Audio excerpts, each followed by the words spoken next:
Hey, what's up, everybody? It's your boy Smokes. Welcome back to Smokes World. Give me the dap. And we back at it like a crack addict.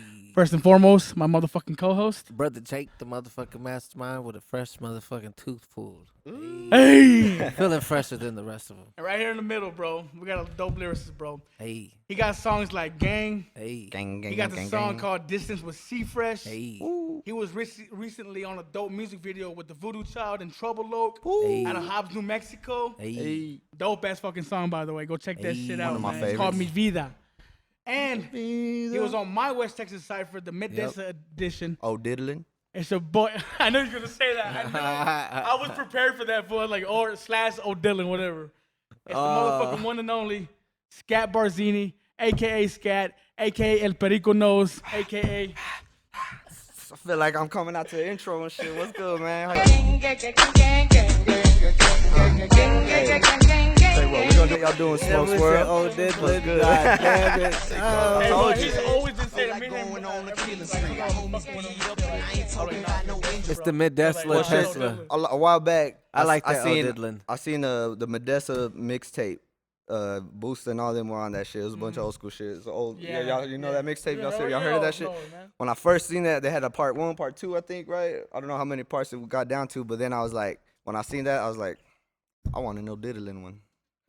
So eventually I'm gonna make a song called O'Diddlin', but yeah. I respect that. Oh, You know, that name's never gonna catch on though, right? Bro, that's just fun to say, bro. It don't Oh, matter. Medessa. Remember I told you- O'Diddlin' sounds way I more thought fun it than sounded that. like something like a pervert would say. and shit. O'Diddlin'. Hey, you wanna suck 'em out? O'Diddly. God damn. It sounds like something like Ned Flanders would say and shit. O'Diddly, dude. Al Naku, though, that does. I never, they do. So how you been, bro? Pretty good, man. Chilling, man. Just Family good? Living life. Hell yeah. Trying to be a family man. You know how it is. Yeah. Shit, you know how that is, right? Oh yeah, bro. Yeah. Yes. We all know at this table, right? Yes, sir. Well, too much. Trust Yes, me. sir. That's what we do. For, That's right? what we got them Kids. gang of kids. Squad.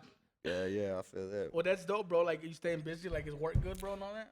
Yeah, man, shit. Yeah, I got a good little job going and shit. Everything's all good. I've been blessed, you know what I'm saying? I know there's a lot of people out there. It's unfortunate, but we've been blessed, man. We just God provides, you know what I'm saying? We good. Yes, he does. So everybody knows Skat. Everybody knows Skat Barzini. All your damn names you got. El Perico knows. Tell us a little bit. Your real name is Scott, Yeah. right? Right, Scott Gurola. So tell us a little bit about Scott, bro. Like who, who are you? I'm just a Let's little. start off where you born and raised. I was born in El Paso, Texas. Local town. Yes, Oh, sir. okay. Shout out to my homies my- from there. Yeah, my pops was Luciano Gurola, and my mom's was Angelina Gurola, Rojas. Yeah, man, shit. My dad, I'm full Mexican, shit. You know, my family's Mexican. My dad named me Scott because he had a lot of racist issues going on, I guess, when he was trying to get jobs and shit like that. His name's Luciano. You know, that shit sounds Italian as fuck to me. hell yeah. But Like Lucky Luciano. yeah, so he told me, he gave me the name Scott to help me later on in the future. And I look good on paperwork, you know what I'm saying? That shit kind of was a gift and a curse, kind of. Yeah. You know, it's kind of so Scott Gurola. I heard it all with the Gurola shit, like granola bar, all kinds of shit. But that's probably gonna be another name for me, granola bars. You know? Nah. That's but- bars on the show, bro. Dang, So- we got a They new just come version to of him. They just come to this motherfucker and So, shit, bro. So yeah, man, shit. So how long to what age did you live in El Paso? Shit, I lived there. I came here to Odessa when I was like in first grade. I don't know how old that was, but then I left, went back to El Paso in second grade. Mm. Then I moved to Phoenix, Arizona in third grade, and I came back here in fourth grade, and I've been stuck here for a while ever since. So why'd you move so much? Shit, parents divorced, man. You know how that shit is. Pops did. Oh, I still go see him and shit. I go visit him and shit like that. But so you cool with your dad now? yeah, we're good now. We good. That's a bet. Yeah, there was a time there where I kind of held a little resentment and shit, you know. Yeah, no, I know what you mean. I was looking for father figures everywhere else, you know what I'm saying, out in the streets and shit like that, and Yep. shit wasn't too good. You know, he's an intelligent man. He's always been a smart man. He just never really took his own advice. He knew how to give advice real good, and I learned from him. But later, it made me become a better man, learning from his mistakes, better father, you know what I'm saying? Because when I had my first kid when I was like 16, and I was baby 16, making babies, bro. And after that, every 2 years, I started spitting them out. Nah, but That's kind of how I did it. I But know it's about same here. 17. I learned from his mistakes. Later on, he started coming around more and hitting me up and shit, trying to mend things. And at first I was mad about it, and then later I was like, you know what, be here for your grandkids. We good. I'm already a man now. I was like, we That good is now. very like non-selfish, bro. Like for real, like Yeah, it's like you don't want to take that away from your kids. Them having Yeah, That's you respectful. accepted it. Yeah, put it and aside your- like I said, he's a smart man. He's an intelligent dude. He taught me some things, and I learned from his mistakes, so it made me a better man. Now, my grandpa, his dad, rest in peace. He's the one that I felt like he was a good dad to me too. He took care of me a lot while my dad was at work, and I'd had to go stay with them for holidays or whatever, shit like that. So rest in peace to him. But yeah, man. So did you have any siblings? Not until I was already teenager, already older. Oh, so you're the only child with your mom. So what did you do and your mom? Well, it was, and then 10 years later, 12 years later, then they started having some more kids. So I got two little sisters on my mom's side, and then I got a little brother and a little sister, and they live in Phoenix, Arizona right now. And crazy thing, my little brother is actually into music now. He just barely turned 18.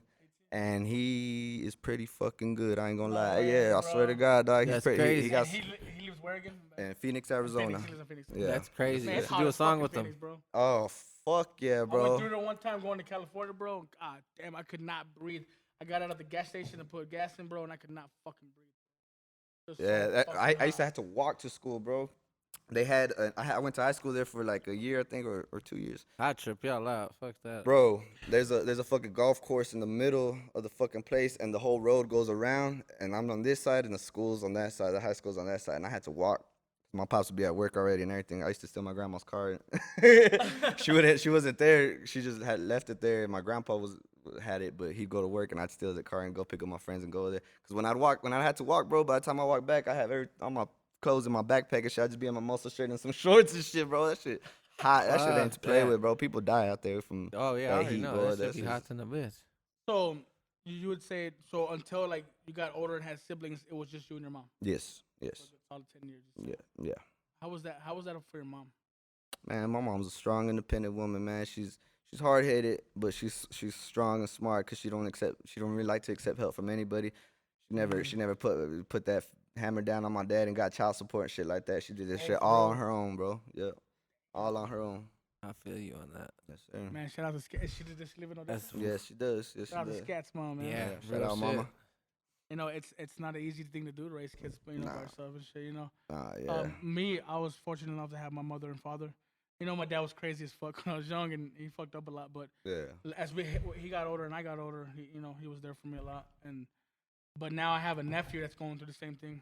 My brother, he's doing 19 years in the feds, and my little nephew like got nothing. And I've been there since even before my brother was out. My brother never took care of him. He never did nothing for him. I raised him since he was a kid. But still, I got my own kids, and it's hard to still. Now he's getting older, and we're getting older. It's hard to be there for him as much as I want to. As much as you want to, you want to try to kind of make up for some time, but it's like, and he's already getting older. He's a teenager, so he's going around and doing his thing now.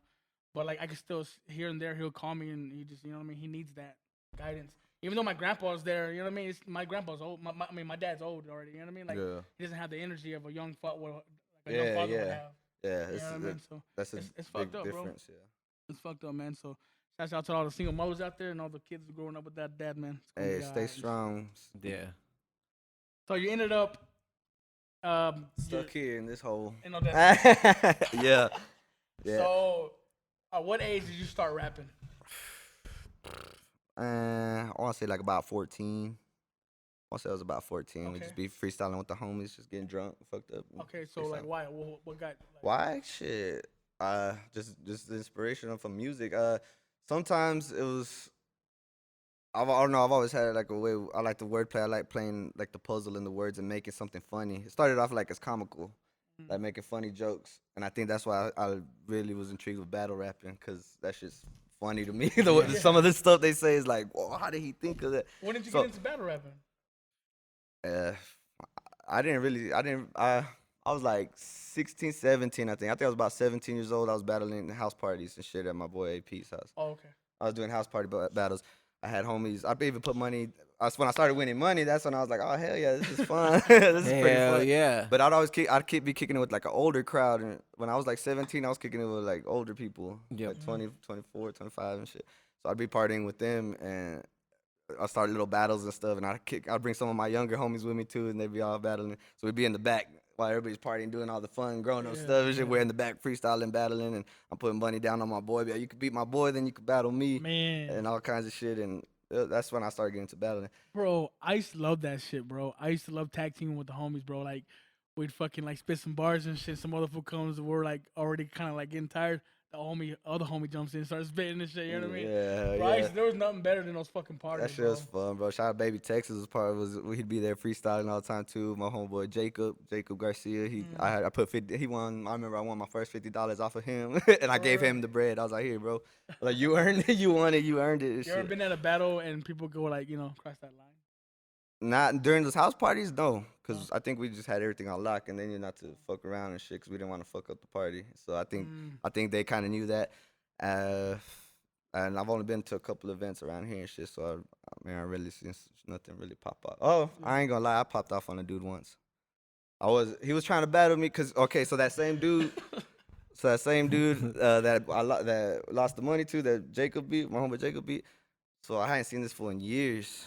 Years passed by, bro, and now I'm at my girl's cousin's house, and we're chilling, drinking, getting fucked up and shit. Me and my girl were arguing for something, I forgot, so I wasn't even in the mood. But he came, he's like, hey, Scotty, what's up, man? It's been forever, we ain't seen each other in a minute. And I guess he just wanted to battle, bro, so he's like, let's freestyle. And I was in a bad mood, drunk and shit. I was just already like, nah, bro, I'm dealing with this shit right now. He was in my ear freestyling, and then he started throwing little dishes. I'm like, look, bro, I was like, you got some money? I was like, if you give me some money, if you got some money, put down, then I'll battle you. If not, I ain't even wasting my time. Sorry, he kept on coming to my ear. No, we're good. He kept on doing it again and again. I was like, oh, man. So then I was like, fuck it. I started talking shit about his bitch. Started talking about him. And then we started going back and forth a little bit, but I was like, nah, I better stop. And then he said something about my girl. And I snapped, bro. And that was the first time I fucking lost it. I was drunk. So I just stuck that fool. Boom. Hit him. Bash. He came rushing at me and everything. We fell to the floor. The homies broke us up. And then he's all, nah. He's like, babe, get my gauge. My girl's cousin's like, what, motherfucker? He got all crunk like he's a little pit bull, bro. He's like, what, motherfucker? He started talking shit. He's like, no, his earring gauge. I knocked that bitch out. He was trying to look for his gauges from his earring. He had them big ass loops and shit. I was like, oh, shit. Nah, but That's crazy. it's crazy. But, man. The misconception of words, though. My boy, moment, my girl's cousin was like crazy. He's like, go get the strap. I was like, nah, chill out. I felt bad afterwards. I was apologizing. I was like, bro, my bad. I lost it. You know what I'm saying? I told you, I was like, I ain't feeling it tonight. You know what I'm saying? I'm dealing with some other shit. I was already aggravated and shit. Yeah. But actually, it's crazy. I barely talked to him not too long ago and kind of like mended it. Like finally, formally apologized to him. I was like, look, bro, I still remember that shit.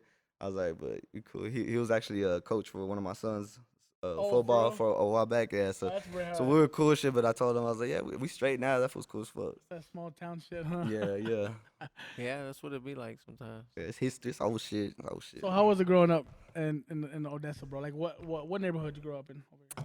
I was like on the north side, northeastern side, but I'd always be around here, this area. Okay. Actually, I always be at my tia's house right here. So we're on the north side right now? I say everything from 14th Street up is north side. Nah, from University up to me is north side. Then there's the north. But yeah, I lived on the Quail Run Apartments on 52nd. But I'd always be at my brother Joe Manuel's crib on 56. We'd be everywhere, walking around all these fucking streets until he's got his license, started driving. Then we was everywhere.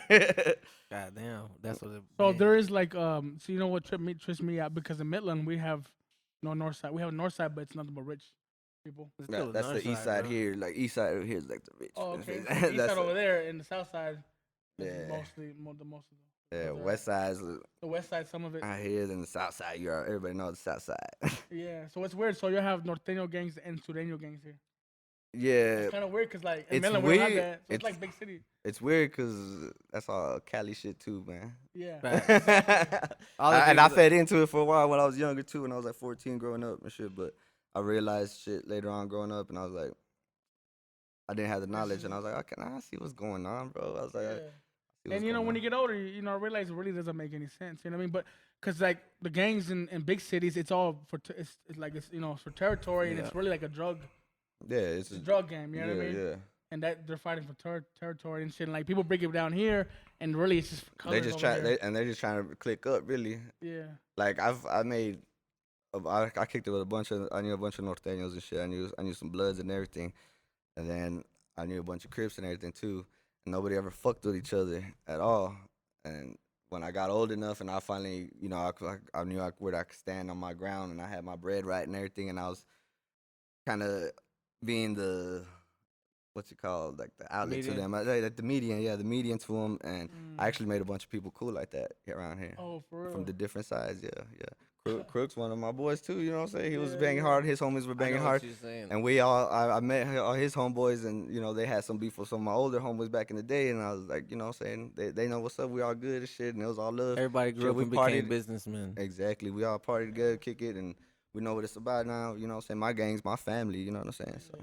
It's funny for me because when I was young, I would have like an enemy or something like that, a hater. And like it was when you're that young, it's real to you, bro. Like you feel like it's some real shit. Like this can go like fuck with my boy. This can go far. You know what I mean? And then now as a grown man, I'll see these guys that I used to be enemies with. Like we'd fight it at every time that we saw each other and shit. You know what I mean? Type shit. And now I see them at baseball games with their kids. And shit. We're walking. We're like, hey, how you doing, bro? Like it's like you realize how stupid it is when you get older, bro. And it's cool when it's not bad all the time, because sometimes that's how you gain carnalismo with your people. You gain like a brotherhood type shit. That's what usually gangs come to is trying to get a little brotherhood. Hollywood, you know what I'm saying? Like that's like they grew up together. They're a clique, you know what I'm saying? But they're not out there like trying to whenever violence like that. Whenever motherfuckers start killing each other and they're young ass little kids, like these little fucking kids shooting each other and shit, fucking 16 years old losing life for that shit, that's when you're taking it too far. That's like stupid. Come on. Throw hands so that way you could grow up older and take your kids and be friends at the fucking baseball games. I would call what they're doing is more like a community thing. But kind of like building. But I'm just saying, like, kind of like how Dallas does. Off like that. That's an example.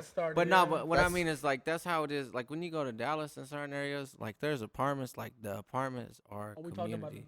You know what I'm saying? They are a community.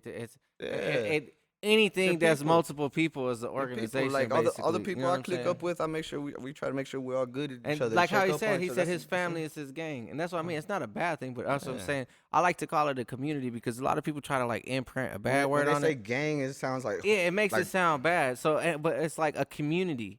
Because a community could be a multiple person organization. Because that's what the fucking community is too. Cops are a gang. You know what I'm saying? It's the same thing. But they try to say they're a community. The words they use. Fight, get tough, and then grow up and fucking drink beers together and then fight again. No, I'm just kidding. I'm just kidding. And then help grow each other's kids. And then hope they don't fight. Yeah. And then watch them fight and fight again. It's like an endless cycle. Yeah. So it's safe to say that you were gang affiliated. I was not gang affiliated. I have nothing to do with nothing. He was basically saying you're like he said he was a no. Everybody grew around. He was saying he was a median. He was a person that tried to connect people that had ill differences. He understood the gang talk because he was around it, but he was never. So you're surrounded by it. He was just. He was just. Yeah. You know what? Some shit that described my life. Good kid, Mad City. Man, Kendrick Lamar, bro. What the fuck? I'm glad you just did that, bro. Kendrick was never in any gang, but he was surrounded by his cousins, his brothers. They were all gangsters and shit. But Kendrick Lamar always thought outside of the box since he was a youngin', bro. Yeah. I'm glad you brought that up, bro. I looked up to the hustlers, not the gangsters. God damn. Hustling strong. A real hustler can hustle anything. That's what I love. The mind of a hustler, like somebody that just like. Bro, like I'm intrigued at people that could do anything. Like people that are making shirts, like how you got your hat and shit, bro. Yeah. Like that's a hustle in itself. Like that's intriguing, bro. And more people need to look at that shit and eat. When I started getting older, when I was young, I did some dumb shit. You know what I mean? I was young, 13, 14 years old. I was doing dumb shit. But there's a point. I remember I was like 15 or 16. My big brother told me, he's like, y'all are running around fighting with the motherfuckers. Shootings and all type of shit, but have you made any money once out of all of that bullshit? Nah. You know what I mean? Once you realize that all that shit is for fucking nothing, and people are young. Young people are just, it's all about pride for them. It's all about, them being tougher than the other person. Macho man, yeah. But when they can put that shit down and think outside the box and think about making money, it's better to team up with people who make money than team up with people who are trying to fight people and shit. You know what I mean? Somebody Surround trying to help yourself you with hustlers, advance, bro. or somebody that's just trying to teach you. Because there's a lot of people that try to hinder you. Like they'll be like, "Look, here's this." Yeah, there's some hustlers you got. That's just as conniving as motherfuckers Hell as there is, doing stupid shit just as there is that. I try to teach people a game. You know what I'm saying? Yeah. Show love. But you would say you were surrounded by it, and you've seen some situations. Yeah, and I still, I show love to the people I grew up with in my neighborhood and all that. You know what I'm saying? That's for a while there. I was like, people would talk down on Odessa and shit, and I finally was like, I embraced it. I was like, man, you know what? Let's make it better from within. I was like, Odessa is really, it's all this and all this, but like, what are we gonna do about it? You know what I'm saying? Like, why are we gonna bitch about it and complain and say it sucks? Honestly, when I left here and I went to Phoenix, I fucking missed it here, bro. I missed it here, bro. I don't like the big city, I guess. I don't know. I kind of like the freedom, the quiet and peacefulness, but I mean, I don't know. I do too. I feel I you. like that around here too, but I want some fucking lakes. Yeah, for sure. Man. I mean, there's lakes all around here. Why don't we make a man-made lake? What's up with that? I don't know what they're thinking about. I've heard. I ain't gonna lie. I'm planning on one of them like fucking a couple sinkholes hours that we from get here. from the oil, from the oil field and shit. One of them sinkholes we get, just make that bitch a lake, finish it off. Like Lubbock with Buffalo. Exactly. Springs I had it driving over there. Oh no, I'm gonna do something, man. So what would you tell a youngin right now, bro? Like he's like 13, 14, and he's about to get into a gang and shit. If you could talk to yourself, what would you tell better him? yet, Just look. at 13 or 14.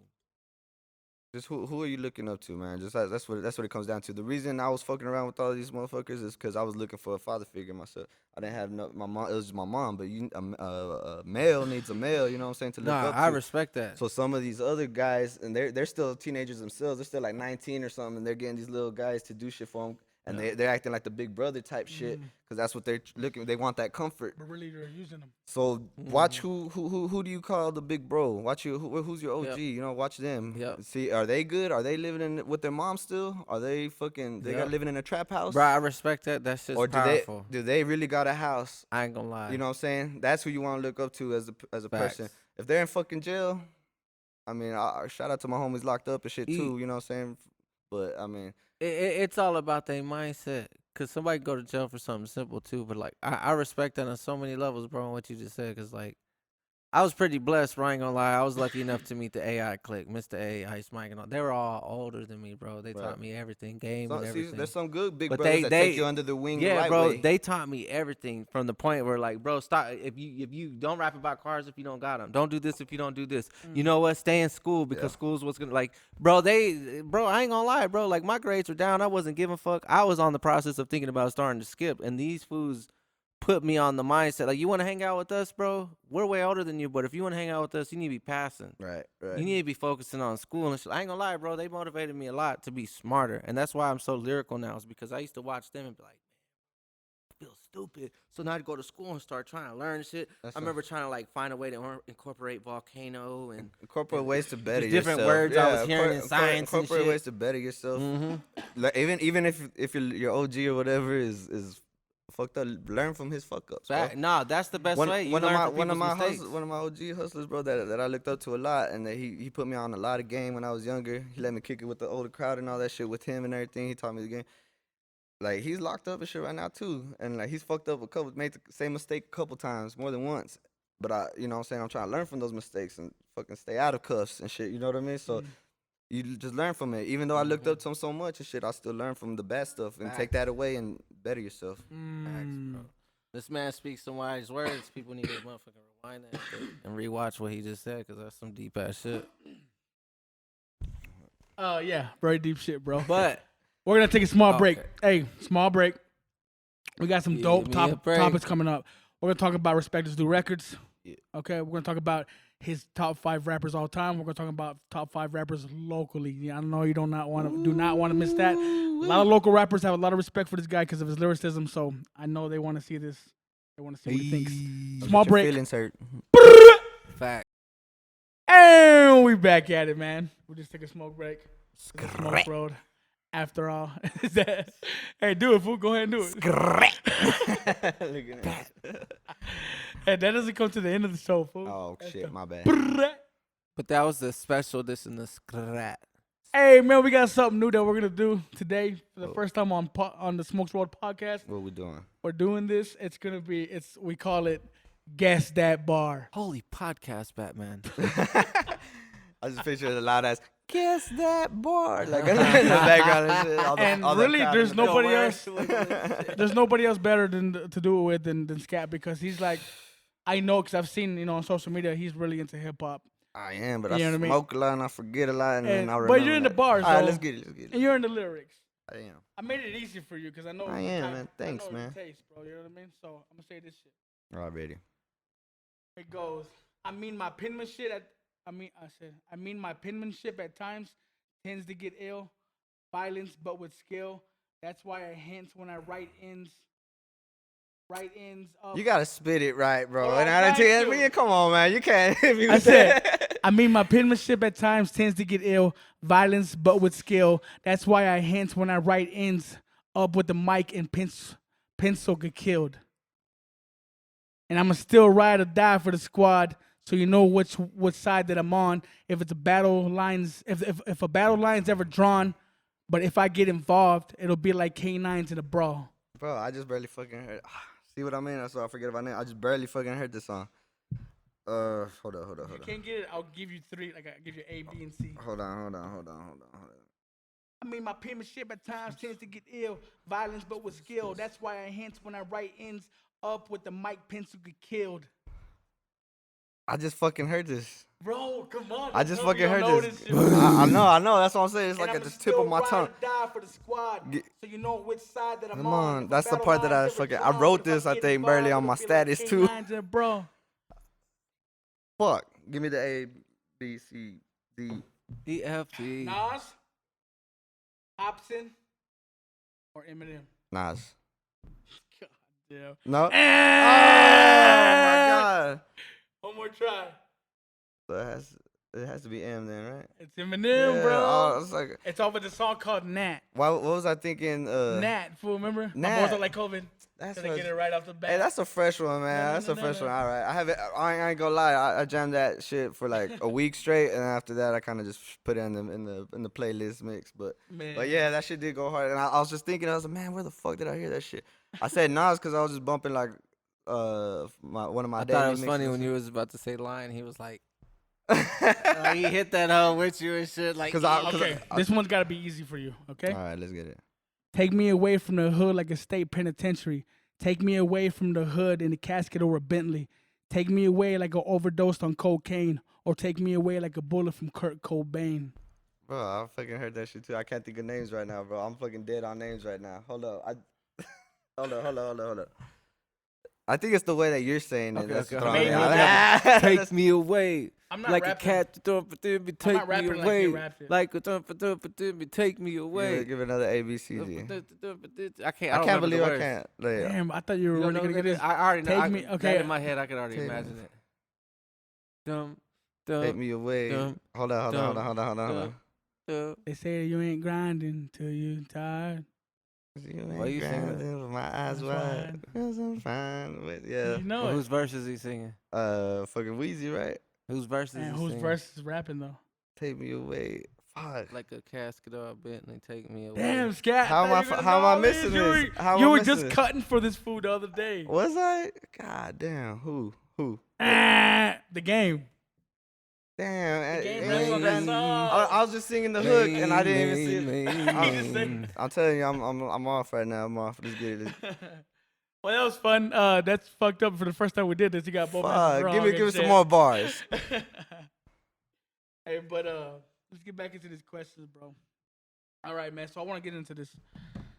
That was fun. New thing. The way I'm gonna edit that, maybe I'll make it look cool and shit like that. You know Or what I mean? maybe just give me two more in a minute. He wants to win. He's like, fuck that. Nah, fuck that. I know this. I'm not drunk enough yet. Nah. God damn. Hey, bro. So I don't know if you still are, but you were once with a legendary record label out of Midland, Texas. And we'll get to the question if you're still with that. Yeah. But Respect is Due Records. You were once, or are you still? I am always gonna be representing respect is due. You know what I'm saying? New and improved. So check this out, man. See, whenever all this shit was going down, it was my people when I was fucking with music was always Nick D, super dope beat maker. He was working on that I Don't Want to Die in a Small Town album. I'll never forget that whole experience of my lifetime. Oh no, one of my favorite lyricists around here. He's the one I used to be like, I need to get to that bar in battle status. You know what I'm saying? I wanted to beat him. I wanted to beat him. You know what I'm saying? He knows what's up. And Murda. So them three, I'd always kick it with them, right? And mainly Nick, right? Because we were recording and we'd always be at Murda. So, of course, Murda was there. Okay. But, so, when I started fucking with them, it was, that's when I was getting more deeper into the music. Busta and Pacino would always be riding through back and forth, back and forth, back and forth. They got Ono on the team. Boom. And I was like, shit. I remember that. I tripped out. That's I tripped out. It was like a couple years after Mike Murda joined. Right. And then Ono, and then they announced it. I was like, what the fuck? When they announced Ono, I was like, oh, I already know that question's going to come soon. Yeah. You know what I'm saying? Well, I just never said nothing or anything, right? Before we continue. All right. Because I'm going to try to build this up. All right. How did you meet? You said you met Busta at Murda's house? The first time I met him, he probably didn't remember, but I met him at a hip hop fest. Oh, okay. Tequilas. Mine or? At Tequilas. That was mine, right? I did the last. I don't remember. It was Tequila. Oh no, Club that was Tequilas. DDP's. That was DDP. DDP's last hip hop fest. That was DDP's, and I seen Respect is due go up there like if they motherfucking Wu-Tang. Hell yeah. Like a whole fucking stage full of motherfuckers with Respect is due shirts, and that shit was live as fuck. I was a security that night. Yeah, I went there, had a few drinks, just checking out the scene and shit. Actually, I was with E Craze. E Craze is really the one. He tried, there's some songs where I should be saying "Past the Sky." Yeah. He wanted me to pass the sky, but I thought it was just like him and Fresh, and they were helping me get equipment to try to record and shit like that. E Craze, man, shout out E Craze, man. He's kind of pushed me. He believed in me. He was like sitting at my table, fucking 2:00 in the morning, telling me like, "Hey, let's do this or what?" He's like, "Pass the sky, let's do this and shit and all this." So originally, before Respect is Due Records, you almost got with them? Yeah, that's crazy. There was never, that would have been dope. There's never officially no contracts. And Yeah, I used to record like. So check this out. The first time I ever recorded was at what's it called? Urban Lifestyles. What's it called? Urban Lifestyles here on University. Yeah, and I didn't even know Habry was Habry. Yeah. Like, okay. One of my OGs put me on there. Shout out Ian Dominguez, man. END. Him and my boy Willie Woodbury. They took me there, dropped me off there. Me and Wood did a song. That was the first time I ever recorded. I didn't know what the fuck recording because I was always freestyling at the parties, house parties. So how old were you then? I was like 17 and 17, shit, cause that's when I was like partying, doing the battles and shit, the house party battles, and then my motherfuckers all like, all right, come on, bro, let's go to the studio. Right, so they got me in there, I did a few songs or whatever, but then E Craze, before I started recording ever again, is when E Craze started getting the mix. I've gone to Joe Torches a few times and shit, and I met Caleb there, Young Titan was there. Caleb Fuentes. Yeah, Young Titan and Joe Torch would record me. The only thing I didn't like is they sit there and show me all kinds of other shit, and then people would be fucking coming in and out and everything, and so I couldn't really feel the vibe for it, you know what I'm saying? Yeah. And I was like, man, my girl's about to come pick me up in like 30 minutes, dog. I was like, we better hurry the fuck up. But man, I know how that be sometimes. Yeah. So all that, right? All that aside, that was way before. And then E Craze comes to the picture. He invites me to this hip hop fest. We go check it out. Shit's dope. I see Respect is doing. I told him, I was like, this is how we need to be if we're gonna do some shit like that. I was like, you know what I'm saying? I was like, we should be a powerhouse because I heard C Fresh and shit, and I was like, I like C Fresh. He was so intelligent. He was with his words. He was spitting bars. He wasn't just C Fresh in his early shit, man. When he was early in when he was young as fuck, he was a battle rapper for WTRB. And that fool had bars, bro. C Fresh has changed up his style so much. Yeah, bro. he does, and every time he does, he gets to a point where he's good at this certain thing. You know what I'm saying? He's creative, bro. He's really creative. He's really creative mind, bro. He got a good mind. Yes, sir. Shout out C Fresh. Yeah, man, Baby Texas too. Me and him, I think we did a track a long time ago. I don't ever think it ever got released though. I didn't know no better, man. These guys just, hey, point me, and I'll shoot. You know what I'm saying? Point me to a mic and I'll fucking shoot. I'll rap. Yeah. You know what I'm saying? That's how it was. So then, when I started fucking with Nick D, is when I started getting really a little more heavier and deeper into it. We went to another hip hop fest. I think the first time when I went to perform at that on the west side. Yeah. I've already chopped it up a country before that and shit like that, but that night is when we first kind of kicked it and shit. And everybody came to my house after that. Whoop-de-whoop. We started clicking up. So then that's the first time I met Boost at that hip hop fest, right? Okay. And then when I was fucking with Nick D a lot, Booster would always be around and we chop it up. So how was your first experience chilling with Booster? Like really chilling? I mean,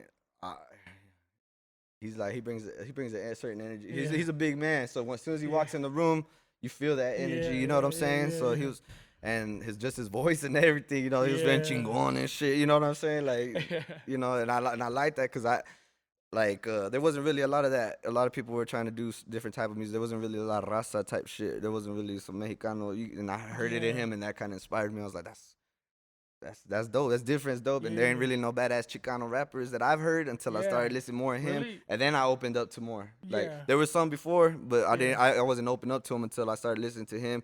And from there started a rabbit hole, and I started fucking finding out, listening to other people. And I was like, man, that's dope. That's dope. Him and Pacino always be riding together everywhere. We chop it up a lot. When Pacino got locked up,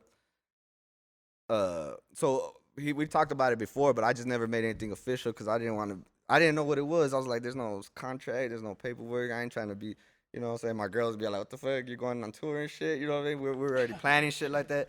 But I was like, nah, I can't do all that. And I told him, I was like, look, if I'm going to be doing this shit, y'all want me to be a part of it, I could be y'all's hip hop hitman. Anybody fucks with y'all, I'm going to fucking wreck them. I was like, you want to put money on me on battles? I'll battle. I was all like doing shows and traveling, bro. I was like, honestly, I got my family. My kids are still little and shit. And I was like, I don't know if I could do all that. But, so if we really want me in this, that's, it's going to kind of be a... Yeah, exactly. And I can only go so far. And Booster accepted it. And finally Booster told me, let's make it official. It's all good. Whoop-de-whoop. I was like, hell yeah. There was a little turmoil going on. You know what I'm saying, in between everybody. I don't know what the fuck was going on. But towards the end there, we were... That's what I want to get to. Hold on. Hey, so your Respect is Due Records, right? Yeah. At this time, Booster's older brother, Sapo, he's locked up. He's locked up, yes, sir. Young Pacino gets locked up. Yep. One day, we all wake up, and we see Nick D, Mike Murda, and Ono at the same time make posts that they were no longer with Respect is Due Records. Right. When you saw that, how did you feel? I thought they shouldn't have posted nothing or put nothing out there and just do this shit behind closed doors, honestly. They should have chopped it up. There's other things going on. People were in their mind states were differently. Nick D and everybody really wanted Respect is Due to be more professional and be a label. At the time, everybody was just having fun. People were out there doing their thing, having fun. And when you put a lot of great people like that together, some people got different directions sometimes. At that time, I felt Pacino and Booster, they're like, fuck Odessa or Midland. I mean, fuck this scene, because they've already done all this shit. We've already did that. I was like, I'm trying to do bigger things. They were going to Chicago. They were doing shit. They were traveling. You know what I'm saying? But Booster loved Midland Odessa. He did. I wasn't saying he's performed for every show that I ever asked him. No. Yeah, I'm not saying he was saying like, fuck y'all. He was just like, he was, I've already did this. Let's move on. Yeah. Nick D was trying to promote his album. They're trying to get all that going on. So it was just a little mixture feelings of everybody. Everybody was like, you know what I'm saying? So whatever. Everybody got in the feelings. After that happened, I think everybody was like surprised. Everybody was like seeing how strong it was and everything that Booster was going through with his brother. I think that's why things started slowing down. I've had actual conversations with Booster. Like I talked to this fool a lot. I knew I didn't hang around him tight. I wasn't real like close to him as everybody. But I knew Booster since we joke about it all the time. Me and Booster were 13 years old. Right. When we went to a church camp together. Right. And I used to always give Booster a hard time because I remember he went there with two friends. I went there with my brother and my siblings. And we're 13 and Booster had a little Romeo CD, bro. I've never told nobody this story, bro. I've told only a few. My homeboy Wedo knows. Rest in peace, my homeboy Wedo. He knows about the story, and my brother knows the story. But he had a little Romeo CD. And I remember I seen it. We're all capping on him and shit, fucking with him. You know what I mean? But like, so I've, in and out through my life, I've known Booster. But like, around that time that this shit happened, I was actually having lots of conversation with him and shit. You know what I mean? He was cool. I chopped it up one night. I had a show that came and performed. We got all fucked up and shit. And so I'm saying this because I feel like I know Booster enough, and I've talked to him enough to say the things that I'm about to say. When this happened, he doesn't have support anymore because his brother was a big support system. Yeah. And Young Pacino was gone and shit. You know what I mean? Right, So like, right. I imagine this shit fucked him up when he found out they didn't want to be part of Respecters Do Records. But they have the reasons. You know, they have the reasons, and Busta saw that, and he didn't show them no hateful whatsoever. Nah. Not Busta, one time did Busta ever show them that he was angry. Cause I think he realized, cause like I said, Nick D and My Murder. I mean, they had a fucking whiteboard, and we're writing what we're all gonna do. We all had projects that we were working on. My yeah shit and all that shit was supposed to be done a long ass time ago. Like a whole project dropped. We were all doing Ono's G.O.D. album. That was part of it. Mike Murder's Maze was part of it. Nick D's I Don't Want to Die in a Small Town. Ben High, he had it written down and everything, but it's just the work, the way certain people wanted certain things to be a certain way, and it wasn't always working out that way. It is what it is. But he never, you know what I'm saying, he, like you said, I think he did feel a little bit, and like I said, he wasn't talking to Baker or nothing like that. There's problems, all that shit. So that's why he was also like, you know, I'm not trying to do this West Texas thing. We've already done it. It's funny how in the end, you know, my bad, I didn't mean to cut you off. But no, you good. You know, remember that show that we did at that tattoo place that was Baker's show? Remember, I had a show and I was competing with Baker. Yeah. And then my venue got canceled, so we ended up doing the show with him. Right. And around that time is when Busta called it cool with Baker. Young Pacino too, when he got out. So check it. So like when that shit happened. Was that when Young Pacino got out? No. Check it. It was a little bit before that. My bad. Yeah. Whenever Pacino was locked up, and then that's when all that shit happened. Busta had messaged me, and he's all telling me, you know, what's up, bro? He's all like, look, I'm ready to get back at it. He's all like, because he was supposed to come to my battle, mine and Crook's battle. When we did at the double team. Yes. Yeah, the tag team shit. When me and Crook battled them, Pat G and Casey. That was before Young Pacino got locked up, right? Yeah, I think so. They were. That's not that I was talking about. Yeah, they were all supposed to mob deep over there. Duya showed up. I think Abel showed up, and we did the battle. Busta and Pacino didn't go. I think Pacino was out. I don't remember, but I just remember they didn't go. They said they were gonna go. They didn't go, and then that kind of felt like, oh fuck, you know what I'm saying? That's when Nick D was also kind of like, oh, what the hell. But after that, he chopped it up with me. He's all like, look, bro, my bad about this. He's like, we're gonna start doing shit again like how we used to. And we're planning. He was already planning for that following 420 to go to Colorado, and we're gonna do. Me and him finally recorded a couple tracks, and that smoking song, that smoke all night or whatever. Anyway, well or every day. Anyway, well fucking we did that. We're planning that shit, and I was like, all right, bro, if we're gonna do it like this shit, then I'm with it, bro. I'm with it. Respect this dude. Let's do this.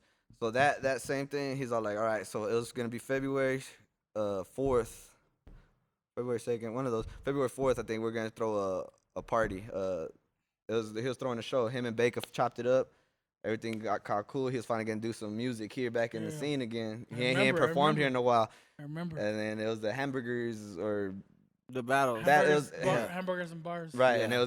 And then he promoted it as my birthday party too, because my birthday was on February 4th. Remember, bro. So we were about to get live, bro. Was a fucking G, bro. I was like, let's get this shit. He actually reached out to me around that time too. Yeah, I'm telling you, he started reaching out to everybody. That's when I think he got back in the game. He focused. And he was like, let's do this shit. Bro, because I remember he told me, he was like, bro, you're one of my favorite freestylers in this area. And then I remember when I won that battle, Mike Murder came up to me and he was like, I was gonna battle you, bro.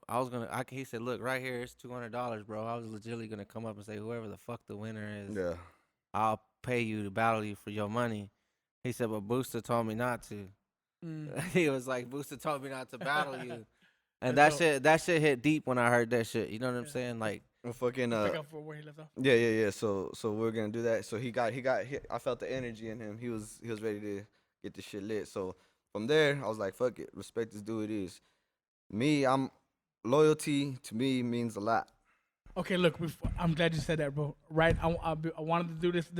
When I first started this question, I immediately wanted to tell you this. I'm gonna give Skat, El Periko knows, his fucking flowers right now, bro. Cause look, to me, it always meant a lot to me. That's why I fuck with this fool. When I seen this shit, everybody jumped ship, and this vato right here stayed fucking loyal to fucking Busta. This fool stayed, bro. Like everybody jumped ship. He could have been easily just jump ship with everybody. Oh, there's nothing here no more. This dude stayed with fucking Busta, bro. That's fucking loyalty, and that's something that's it's rare to see around this motherfucker, bro. And for real, bro, I want to give you props for that, bro. I appreciate that. For 100%. To me, loyalty means a lot more. Like, if I make a friendship with somebody or something like that, I expect the same shit back. When they fuck up, they fuck it up, and I cut the ties off. That's it. That's what it is. Yeah. I've been fucked over a bunch of times by people, Booster really appreciated that, bro. I felt his energy, and I felt the realness in it, and I was ready. He got me lit, and that shit is tragically happened 2 days before all that shit. That shit happened. Like, it was so tragic. I was like, damn. Like, you know what I'm saying? Like, fuck. I didn't know what to do from there. All right, so after that, there was kind of no direction, bro. Nobody know what to do. What do we do with that when you try? You know what I'm saying? He was the head. Pacino was still locked up. Pacino was locked up. I was trying, his brothers. I was like, man, I didn't really chop it up with them a lot like that. So I was barely getting into it with Booster like more and more and more. So it's like, what do? I was the last recruit. You know what I'm saying? Last of a dying breed, you could say. Crazy. So, you know what I'm saying? I tried to chop it up with Mike Murda and Nick D and shit. Everybody was like, well, they're going to do their thing.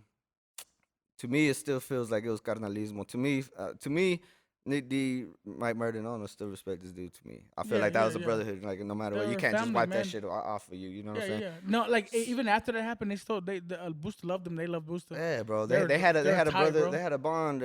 They had a bond and special moments. Pacino too. All of them. They were all, and I was barely getting in the mix with them. It's fucking funny. Like months later and shit, I had a party. We were chilling, getting fucked up. And some crazy girl started tripping, bro. She's like at the party out of nowhere. She started saying that, talking shit to me, Nick D, and Mike Murda, saying that we weren't loyal to Booster and all kinds of shit. I was like, what the fuck are you? Like out of nowhere, we weren't even talking about nothing like that. Wait, back up. You're at a party. At my party, at my crib. This girl. Yeah, that murder brat. That murder brat. Yeah. Starts telling y'all. Talking shit. She was drunk and shit, bro. Who was this girl? I don't even know her. Murder, we need answers. I honestly don't know. He probably ain't gonna say no names or nothing either. But this bitch was talking shit, and my girl was like, "Don't be talking shit about nigga." You know what I'm saying? So they started going at it. What? Yeah, she tried to attack me too. I was like, "What the hell?" What the fuck? Unfortunately, one of my homeboys wasn't having that, and no disrespect to my house, especially to my wife. So one of my boys kick her the fuck out too. It was like, damn. But that's how crazy that shit was. Like, I mean, like, that's how much of reach he had. You know what I'm saying? Some people was really like, what the fuck? He had lots of female fans too, bro. Like, they would go to car shows. I was like, you don't even know me. You know what I'm saying? And for you, to, you know what I'm saying? Like, I've held it down. You know what I'm saying? So people that start jumping off of conclusions and shit, and y'all don't know the whole backstory, just stop it. Just let shit play out the way it's supposed to play out, man. The people that were there will know, and they handle everything. So that's Yeah, man. Respect is due all day, baby. To the RID to the RIP. Rest in peace, Booster, man. Yes, sir. Facts. You know what I mean? I think we mentioned him a lot on the show because, in a good way. He's a big influence, especially in Chicano rap, man. For all my raza and everything, he was a big influence. Yes. Crook knows what's up, but like all the Mexicanos and shit know what's up. You know, he was good. Everybody respected him. Everybody respected him. He made moves, bro. He was a hustler, bro. He made moves. He got up and got shit going. He was the first rapper that I saw really doing big things for Midland. Big influence. As touring wise and video wise. You know what I mean? Shout out to Booster, man. Yes, sir. Shout out to Booster. So, Skat, what would you say has been the hardest thing in your life that you went through? Or if you don't have to say what it was, but how did it affect you and how did you overcome it?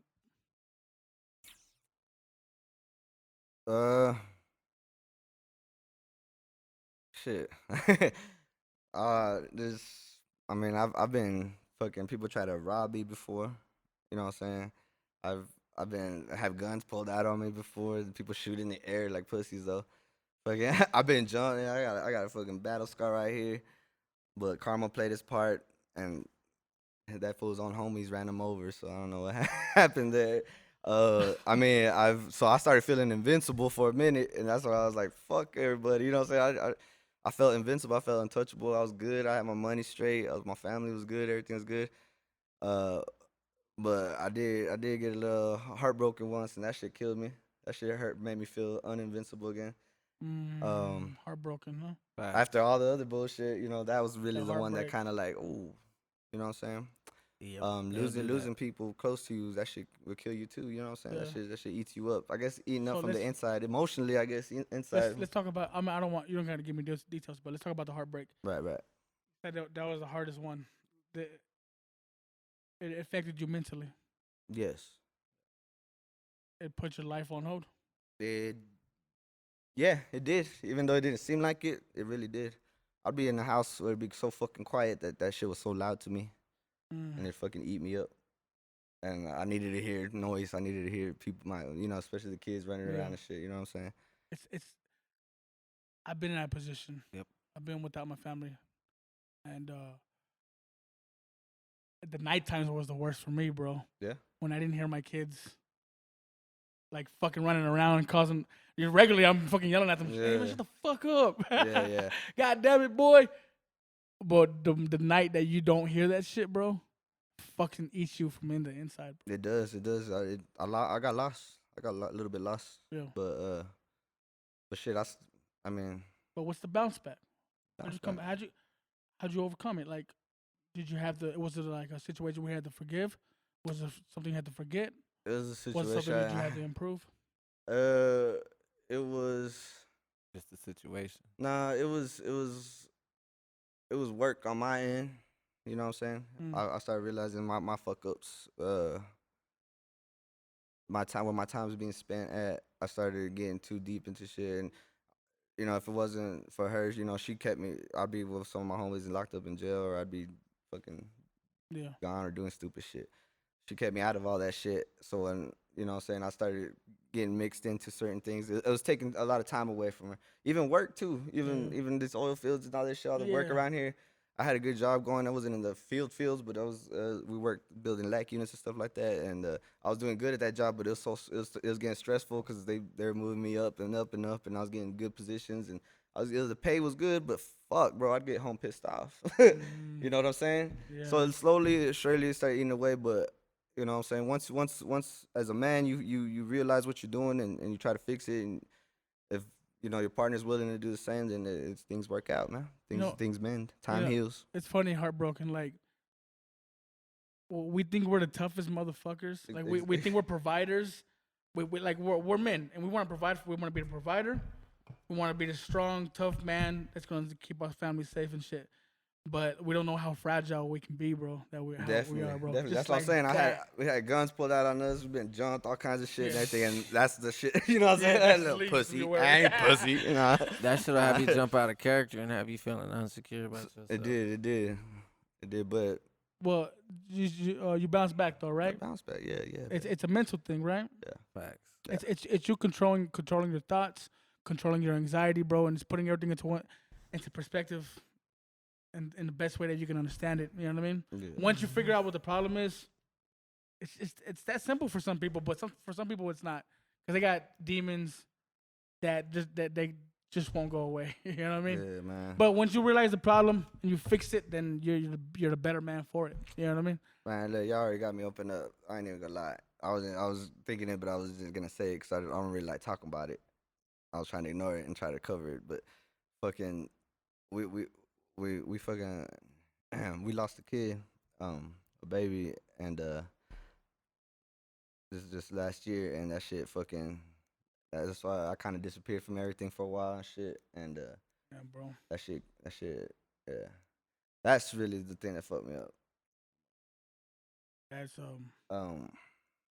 Yeah, I'm real sorry to hear that, bro. Yeah, I mean, it is what it is, but I could never imagine. That's what any man's greatest fear and shit. But I mean, you're still dealing with that right now. Hell yeah, bro. Yeah. Yeah, and the hardest part is being there for her too. You know what I'm saying? She's, you know what I'm saying? That shit eats everybody, the kids, ass. You know what I'm saying? It's crazy. But what do you do to cope with that, bro? I stay busy. I just try to keep my mind on shit. I'm a positive ass dude, bro. I try to look at the upside at every fucking thing, and then especially trying to be positive for everybody else and be strong for them. I try to just uplift everybody and try to think of just keep people's mind off of shit like that, but not to forget. You know what I'm saying? Yes, no. But you know what I'm saying? To deal with it, to cope with it. I mean, the time it happened to is just like all fucked up in this world, and I was like, maybe this God took a perfect soul for this imperfect world at the time. You know what I'm saying? It wasn't time. You know what I mean? So it's just, Sorry to hear that, brother.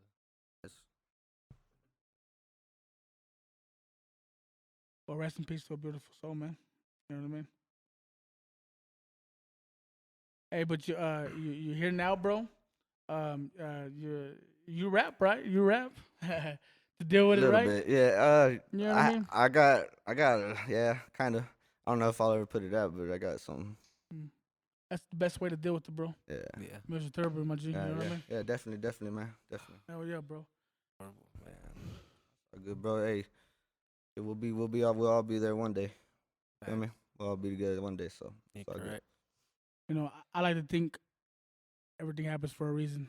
That's exactly how I try to feel it, and that's why I say like this world was very imperfect at the time. All this COVID shit was going on and everything. So it's just like, right when it was going on, it's like maybe. I don't know. It sucks, but you just we keep going. Our kid, we still got our other kids that look up to us, and they're just like, we gotta keep going. We gotta keep going. Show them, hey, no, not to ever forget neither, but just to keep going. You know what I'm saying? Gotta be strong. You gotta live your life. The booster always said, "Puro pa adelante." Puro pa. Fucking beautiful, bro. Take a small break. We're gonna conclude this podcast. A little small break. Thank you guys for listening.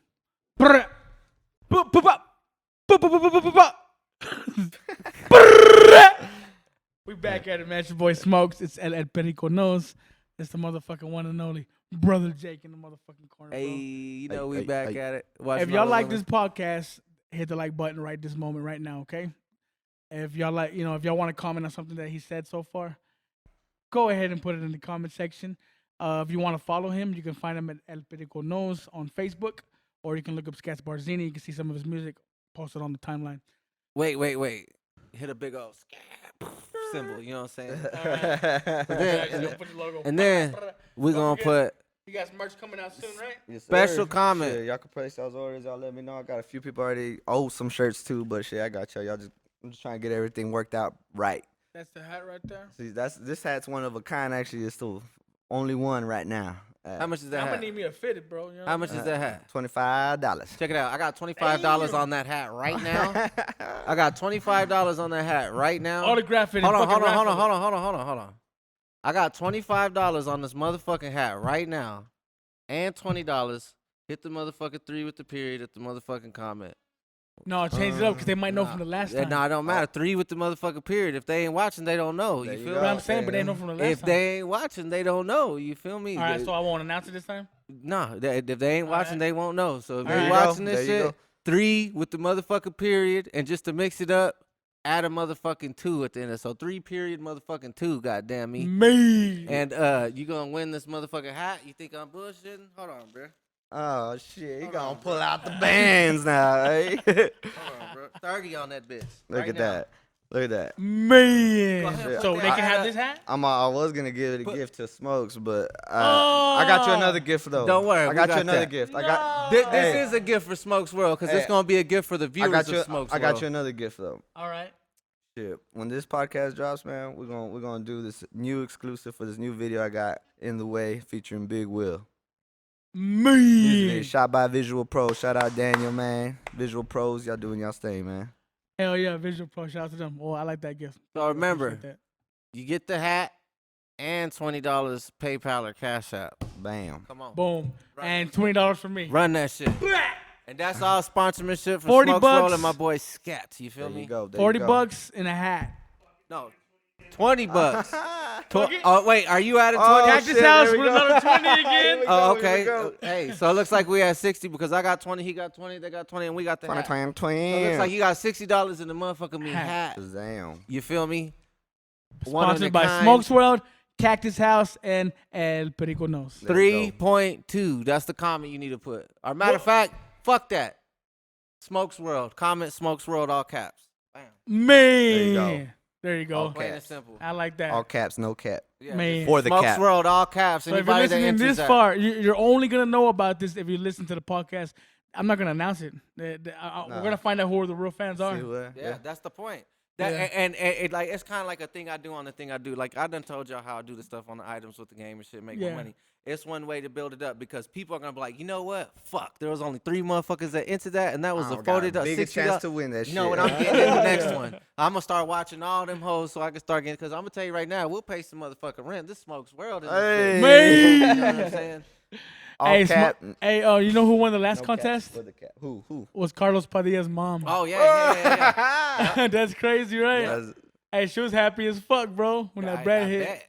I sent somebody. You to better tell your kids, tell your wife, tell your auntie, tell your uncles. You better start typing that shit. Tell them, but you can't tell them what to do.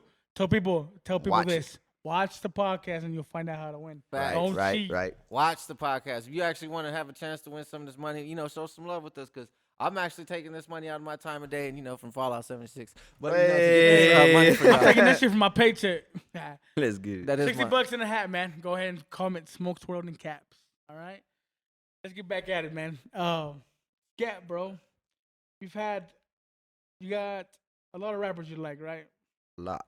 Ooh. What's your favorite type of hip hop? Is it the 90s? Is it fucking boom bap? Is it fucking street? Is it West Coast, East Coast? I like shit. It's hard to narrow it down, bro. I guess the way to do this is times of your life. Time points of life. The feeling. It's hard to pick a top. Look, you put him in a tight spot because Yeah.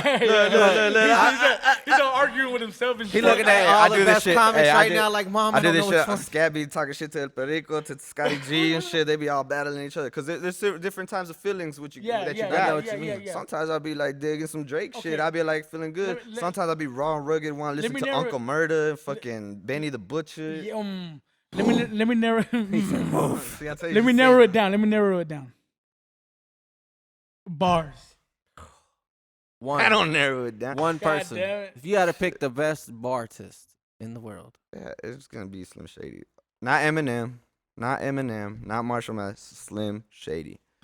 You hear that? Slim Shady, motherfucker. Look, he's so happy. This motherfucker. Hey, he made it a thing not to say that fool's name for the past 6 podcasts. But the reason I'm saying that is because that's kind of what I grew up on too, from a lot of different rappers. But nowadays, this new shit is coming out. Give Benny the Butcher a little bit of time, and he's probably gonna be on my top shit too, because that motherfucker. But it's funny you say that, fool, because Eminem didn't start doing bars until recently. True, but his Slim Shady LP, none of that shit. He wasn't doing bars. He was doing some type metaphors. You right? Yeah. He didn't start barring up. Look, this is my theory. He didn't start barring up until he started getting into battle rap, what it is today. When he said before Disaster was his favorite battle rapper. 8 years ago is when battle rap was in its prime, when it started becoming almost mainstream. Okay, you talking bars or you talking like metaphors that double meanings and shit like that? Because there's so many different types of double bars. Entendres. Because there's different. Eminem didn't start doing that until later in his career. Sometimes a bar could be what fucking a punchline that kills you that makes sense and still it's funny. And he did that before. What you mean? Because you got that shit that he did with T.I. The barrel of hate, staring at your barrel of hate. The what he said why you need your pills when you're already bipolar or some shit like that. That fool was hitting bars heavy, and this was before the 8. This is way before. We're talking about 10+ years ago, bro. I don't know. It just depends on how you define it. It depends. He wasn't always bar heavy, but that fool was always on some motherfucking over your head shit. If you didn't really pay attention. And you're right. And the shit he's coming out now is more makes you bar double heavy. think. Cause I'm talking about double entendres. But I like when you put some real life shit into a bar.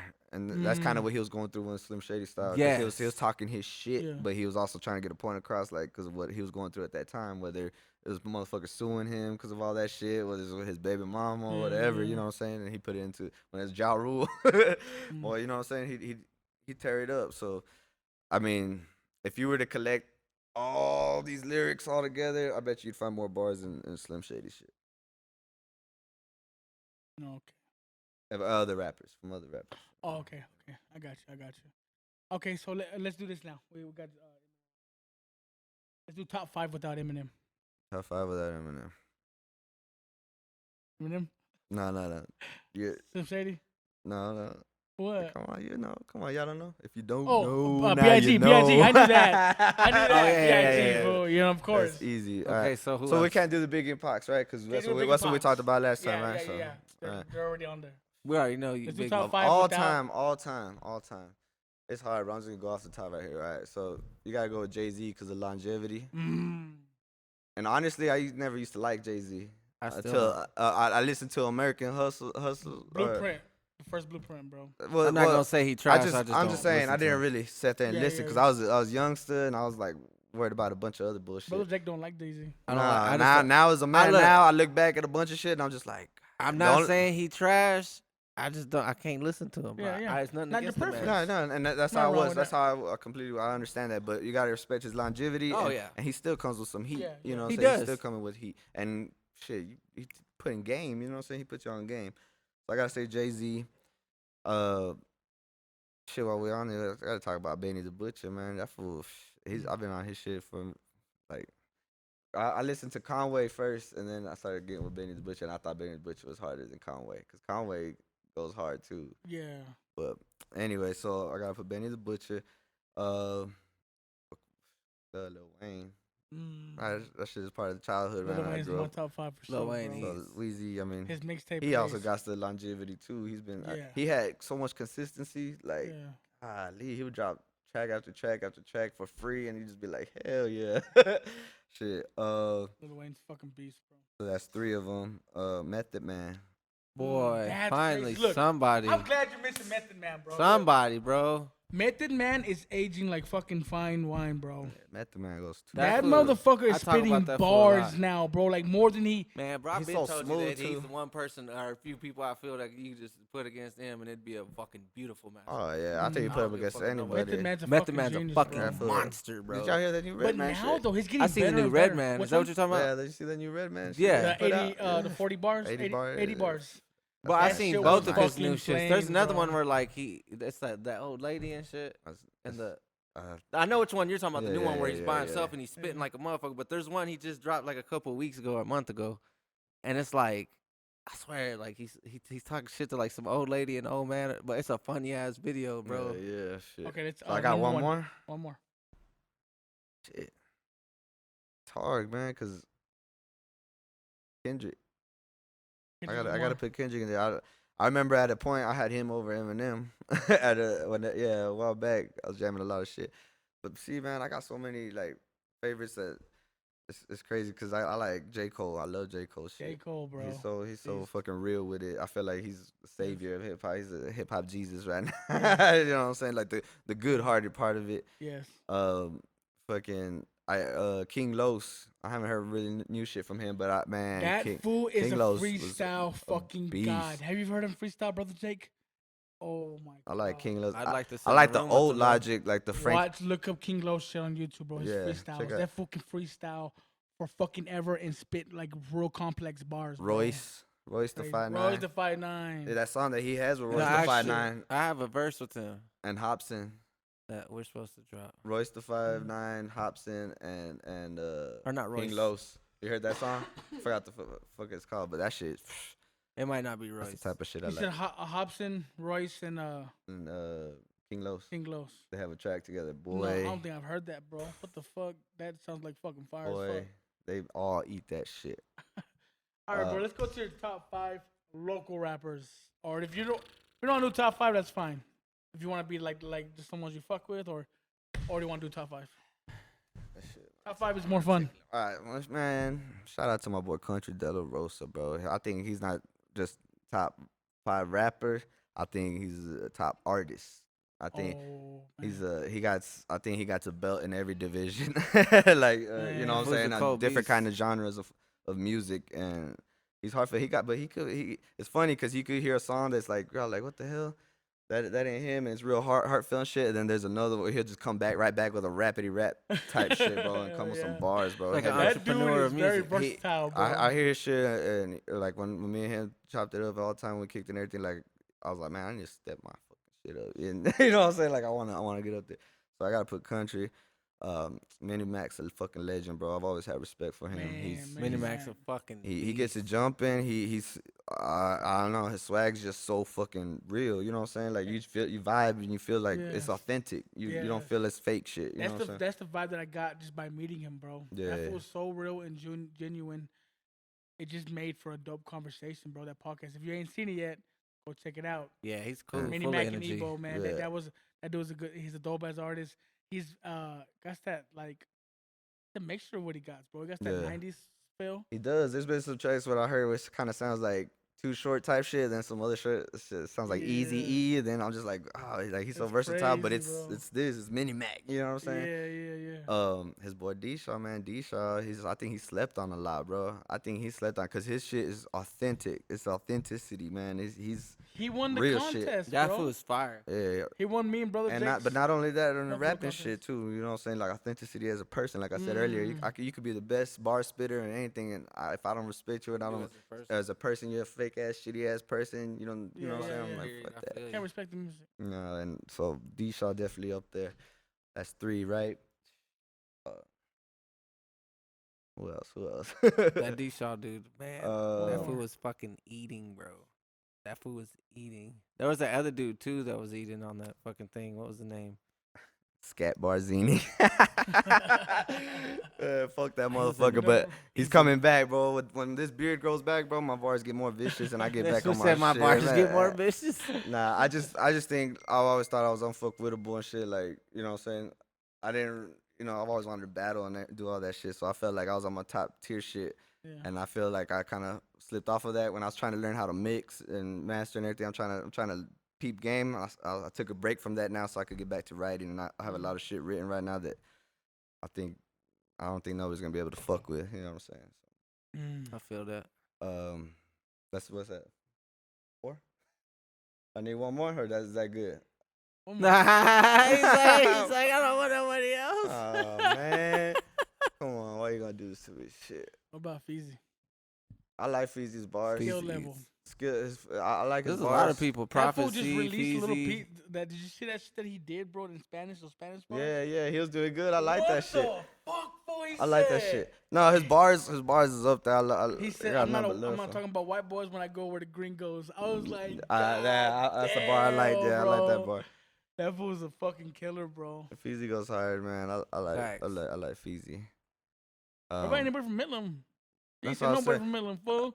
Well, you said local, man. This is my local. This is my local side of the local. Because if I were to do that, man, I'd have to hit a little bit. Because I like Zach Hernandez, DOG. That fool goes hard. His stage presence though, bro. Like, Yeah, no, he got it. He got it. But I'm trying to put it all into like artistic shit. You know what I'm saying? So it's kind of hard. Like I'd have to say Nick D because he's been an influence to me, and his that don't want to die in a small town still timeless. It's like a timeless album to me, bro. The art into that album to me that's kind of where I put it at. So Country De La Rosa's album work as a whole project. I shouldn't even be on there honestly if I'm talking like that, because to me I haven't done a whole complete album, and the whole project as it is to me is kind of a little hard. I'm scatterbrained for that shit. But like Mini Mac, Country, and Nick D, the way they put it together, a whole album complete. D-Shaw drops some mixtapes, but they're all like consistent with what the whole thing's about. You know what I mean? Me, I'm kind of scatterbrained. I'll be talking about this is. So no, I get what you're saying. So in our artistic way, not what I'm saying, Nick D got some bars too, shit. But I'm more of the artistic and the whole and plus he produces and does all that shit himself. So you got to give that shit to him. You know what I mean? Yeah. You got to give that shit to him. That's crazy. So I put those, but I mean, there's so many out there. I mean, any honorable mentions? Yeah, I mean, Boosters needs to be up there. Feezy, Krug, all them. I mean, they're Javi the Prophet, bro. I like his shit from Midland. Definitely. Yeah. I've been telling people about him for a while, bro. Javi caught my eye, bro, and I was like, yeah, I fuck with this fool. You ever heard of Knock on Wood Boys? Whole 9 Entertainment? I haven't. See, and there's so many. It's so artists. Hard, bro. Like Ono should be up there too. Like Ono's a big inspiration, but I don't want to. Bubba the Butcher. All kinds of what were they called? The DDP goes hard. DDP, Still waiting on that verse, motherfucker. You ain't never gonna get a verse from that. I bet I am. That's right. I'm gonna see you at Comic-Con. We're gonna roll up on your Comic-Con, motherfucker. We're gonna record it there. Nah, but shit, yeah, it's hard, man. There's a lot of talent out there, and back then, bro, I would be like, fuck everybody and everything. I like I said before, I've always wanted to battle and shit like that, but I ain't gonna lie, bro. I finally understand what Ono meant when that shit gets exhausting, taking that energy, that negative energy out. I've been trying to be more positive and shit now. I've been trying to be, you know what I'm saying, and everybody's good side and giving people chances. And instead of like dissing them or making them talking down on them, try to show them or tell them in a nice way and see how they take it. If they take it wrong, well then it's fuck you. But if you're gonna take my advice or if we're gonna work together, you know, I'm giving out you know, features and shit. I've been working with a couple other artists I really haven't heard of a lot, and you know what I'm saying, you know, I give them a chance, and you know what I'm saying, I'm trying to uplift them and give them, you know, show some love, especially to Raza and shit. You know what I mean? So yeah, that's dope as fuck, bro. a lot of talent out there, man. Facts. I got one more question. How important is having real bars in rap, bro? People who just rappity rap, right? Yeah. Important as bars, bro. To me, it's important, but like I said, there's so many genres of music now and so many different ways of feeling. Depends on what side. Like of the I've been doing simple bars too, just to it sounds good because the way it comes out and the way I'm feeling it at the time and the vibe of the song. I've been trying to be more versatile on that and take that into consideration because nobody wants to hear some shit that's just fucking straight fucking rap unless you're a true hip hop head like us. But if you're trying to get paid for this and you're trying to get other people's attention and get a wider audience, you need to be a little more versatile. Well, I'm talking about straight hip hop. Okay, look. Hey, get in my zone real quick. I'm talking about straight hip hop shit, real shit. Oh, bars are. You got rappity rap and you got bars. Just both hip hop. They're both lyrical. So you talk about motherfuckers. But you got people like be rapping all fast and not even saying shit. But they're not saying shit. I can't stand that shit. How important is bars? It's very important. I can't stand that shit. It sounds cool rapping fast. Brother Jake is one of the few motherfuckers that can rap fast and actually be saying something. Yeah. There's a lot of dudes out there that just talk too fast, but what are you really saying? Yeah. And you know what I'm saying? I don't know. That shit's actually fucking time consuming. But if you make it fun, you know what I'm saying? Like Tweedledee or Oh, Tweedledee yeah. dumb. Pay attention See- and listen. You ain't let me finish it up. The Ooh. Punisher's here to demolish it, to eat some lunch at you, to punch you in the stomach just to make you vomit it up. Hurry it up. I'm the Levamonos. I'm gonna go crazy like Tony Hawk, throwing skateboards like they tomahawks and busting people over the head till they like son of a bitch. My flow's tight like the pants on a camel toe. Got the Taliban on the telephone telling me I'm terrible. Coach Carter calling me saying I'm incomparable. All my dogs howling, we some motherfucking werewolves. I'm the type of dude to say boo and fucking scare a ghost. Woo! See, but You know what I'm saying? that's not like fast rap though. No, I could speed it up if I needed to. That's just like a good tempo. No, but I mean, But if you put a beat behind that, I could say that shit. I feel you fast. can say it as fast as the tempo is needed. make But it what I'm bars. meaning is like a lot of times when these fast rappers they just be fast rapping and shit. I know what you're talking about. They just be saying like they find like they're just saying stuff like ticka ticka ticka ticka ticka. Yeah. And like a lot of times when I'm writing my music, there's a lot of times like some of my fastest shit took me like a month to write. Like the fastest shit. Some of like my most, because it's like, I don't want to just be like, what it is, what it do, what it be, what it ain't, what it are, what it is when I come through the game in the car. Like I want to be more like it's the intricate lyricist up in the game and you're hearing this. And it also depends on what the you know what I song, mean? like a hip hop song's about too. You know what the subject is and shit like that. You gotta, you know. Yeah. You know me? So many. Every song that I write, bro, I take time in it. I hate not having bars on my shit. Like sometimes I'll try to do it just like for the sake of the song. And sometimes I'll go a whole 16 without like trying to stack my shit. Yeah. And I was like, I'm gonna make a good song. That's what I want to do. I want to make a good song people can knock their heads to. Levy, don't stress about the goddamn bar. Just don't do it. So I'll try to write it, bro. Like halfway in, bro. I'm like, man, fuck that. Hey, I got bro. this dope ass bar. I want to put in this sometimes shit, I'll be doing that, bro, and simplifying it, and then like sometimes I will sneak the bar in, but only I will get the bar. Yep. You know what I'm saying? And only if I tell you, explain it to you, then you'll get it. If not, it's just gonna sound like some simple shit. I just barely did a feature for this dude, and on the beat you could hear like a crow. So I said some shit about like the crow's here to carry your soul. I was all like, I was gonna try to think of some other bars for it, but then I was like, my flow's like Bruce Lee swinging in nunchucks. So nobody gets it. The crow, who's the crow? Who plays the crow in the movie? Yeah, and his son Brandon Lee. Yeah. And then the next bar of his, I'm like, my Lee. flow's like Bruce Lee swinging in nunchucks. Yep. You know, so it's, I don't know. It's just. I get what you're saying totally on that. But I'm like you though. But that's kind of, some country kind of put me on game on is like, you know what I'm saying, try to make a hit. I was like, sometimes the simple shit's all right. Like one of my favorite hits that he got was simple, and I didn't even realize how simple it was till later. I was like, damn. I was like, I'm like onto all these bars and shit, and I like that song, and that song's not even really. That's one of my biggest things is make a good hook and follow the story. Right. Add bars if you The want. bars are extra. Yeah.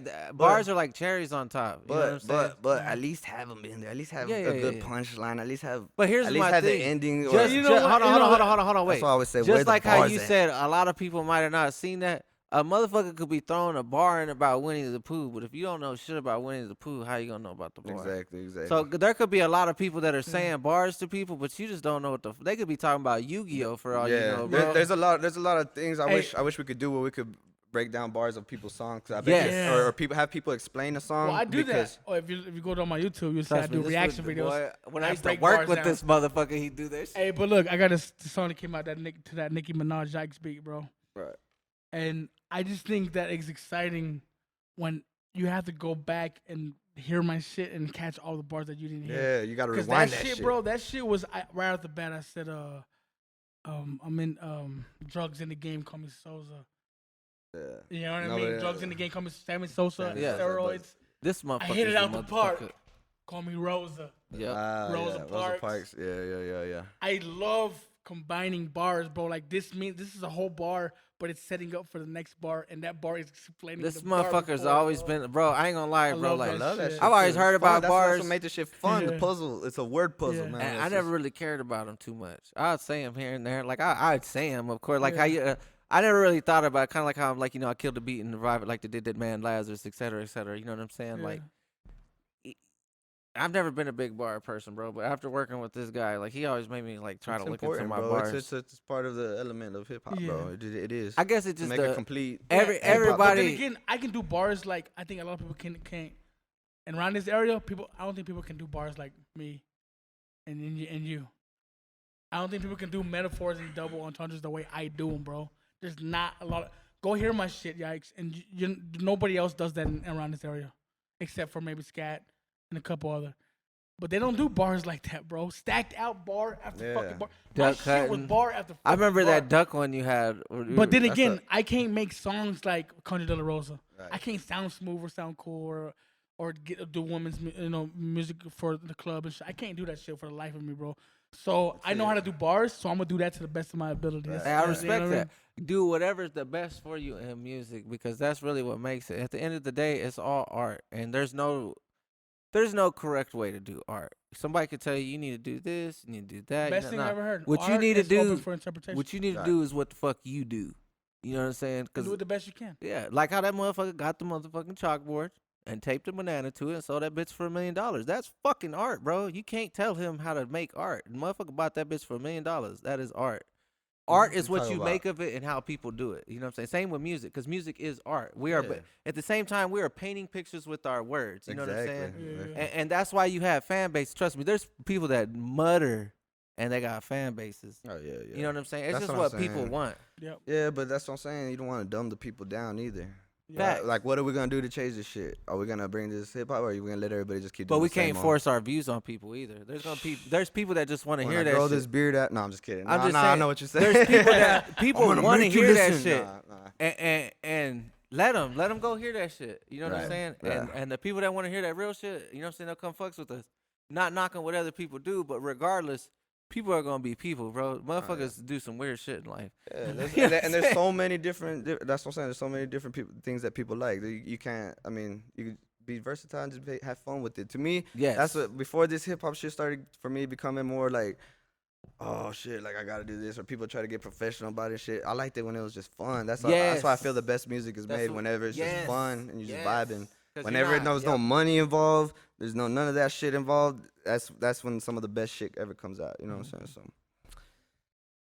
So understood. Facts. Have you heard of that saying? All good things must come to an end. That happened today, and it sucks because I can talk all night with this vato. And I actually feel better now because my tooth. So shit. We'll get a part 2 in later on, bro. If y'all want a part 2, hit the like button. Let me know in the comment section. This dude Skat right here, he's a different kind of guy, man. They don't make him like this anymore, bro. He's a loyal guy. He's a lyricist, and he's an all-out. Appreciate that. He calls good himself, father, good man. Him and good Crook, they call themselves the Good Fathers. The Good Fathers. Shout out. And I believe that 100%, man. Skat, you're a genuine. I vato, remember bro. that. Yeah. That I got to give y'all props on approved, that, bro. You know, normally I don't sit there and like when I see people do some stuff, something I want to be a part of, because I was like, man, I'm a good father too. Goddamn. Yeah, and I love honestly, that shit's still up there, bro. Yeah. We've made a couple songs. A lot of shit didn't come into fruition. I mean, it's hard to work with people sometimes. Yeah, It's yeah, hard to yeah, make yeah, people yeah, just. yeah. So we Believe got me, life, bro, I do Alright, we got a lot of Life shit, is so life, bro. shit, let's make that shit happen, Yeah, bro. I facts, got you. bro. I'll hit Hey. you up. We'll start working on Facts. something, bro. Facts. Skat, you came, you saw, you conquered, bro. Appreciate you. I Appreciate hope you you having learned me, a little man. bit about today's podcast. I mean, he gave you a lot. You know what I mean? So if you could show your appreciation by sharing this and going to his page and checking out his music, his YouTube. What's your YouTube? What's your information? Tell them real quick. Shit, so check it, man. If you want to look up some of my videos, man, I barely started my own YouTube page, so I'm gonna start trying to get all the shit exclusive to there. That's where you're gonna catch this new video. It's gonna drop in the way featuring Big Will. Shout out Big Will, man. The rest of my stuff, just look up Skat G, Skat Barzini, or El Perico Knows with the K, ELPERIKOKNOWS. You'll find out some of my videos there. My YouTube channel is El Perico Knows. You can find some of my music there. I'm on Spotify, all that good shit on El Perico Knows. The links will be in the description. Yes, sir. He got dope ass music. He calls himself a bardist. Am I saying that right? Bartist. Yes, sir. Bartist. Check out his shit, man. Hey, I just want to holler at the people real quick, man. This is what we do at Smokes World. I've said before, I only let real motherfuckers on my show. You know what I mean? And today I proved that to the utmost. We had Skat on this motherfucking show. So if you fuck with the show, man, just hit the subscribe button, hit the like button, comment in the comment section, tell me what you thought about the show. You heard about the Smokes World. If you listen to the whole podcast, then you know about this money and this hat right here, okay? So, you know what I mean? Make sure, man. There you go. Come on Man, with it. You already know raffle what hat. to do. I just want to tell everybody right now, man, I appreciate you. If you watch this podcast all the way through, then I love you to freaking Fuck death, yeah, man. we Thank you love it, so man. much, man. Appreciate Me and y'all. brother Jake, man, we're all about growing right now, man. And like it's here, man. We're doing something right because people are hitting me up. The right guests Man, are reaching out This to me. shit's live, you know bro. what I mean? This shit's Yeah. live, man. This shit's live. I like what you're doing. It's getting noticed. Baby, I'm on my way. I go tuck the kids in the bed now. Hell yeah. I can respect that. He's coming home right now. I promise you. Already, We're done man. right now. Shit. Skat, man, thank you so much for being on the show, man. Thank you to all you people for tuning in to Smokes World. Thank you for chilling with your boy Smokes. Ooh. We out. Now you can do your. Wait. One more thing. I'm sorry. One more thing to end the show. One more Jesus, te thing. amos. This is my last question I asked all my guests. What is your favorite childhood memory? My favorite childhood memory. My favorite childhood memory would probably be me and my grandma going to the zoo, man. I got an old picture of me and her, and I'll never forget that day. I remember there's an elephant in El Paso that is actually famous, and it died, and they actually got a statue of it out in El Paso Zoo, and I'll never forget that. I took my kids to the same zoo, took this kind of the same picture, not on purpose neither. So, man, that's my the grandparents, dopest childhood memory we've had yet, bro. That's It's dope. real shit. I'm glad. It's real shit. Thank you for that, man. Thank you for Hell that, bro. yeah. Oh, Much shit. love, my G. God damn. Already, man. Smokes, we out. Hey, what's up, everybody? It's your boy Smokes. Real quick, man, I just want to give a shout out to everybody who's been supporting the channel, who's been sharing, who's been liking, who's been commenting. Thank you for all the love, man. Smokes World over here, man. We really appreciate it, man. Thank y'all so much. Right now, man, for the first time, you're going to watch Skat's new video, In the Way, man. He's releasing it tomorrow night, okay? But we're releasing it, half of it. Because he gave me the option. He's like, you play the whole song, you know what I mean? But I don't want to give you all that much, man. I want y'all to wait till tomorrow to get the whole video from him. You know what I mean? Go support his channel. Support what he's doing. My bad, I'm eating lunch on my lunch break. But, so here it is, man. In the Way, man. It's a dope-ass music video, bro. I'm going to show y'all the hook, and I'm going to show you his whole first verse. But you got to wait to hear the second verse for when he releases it tomorrow, all right? So here it is, man. In the Way by Skat, a.k.a. El Perico Knows.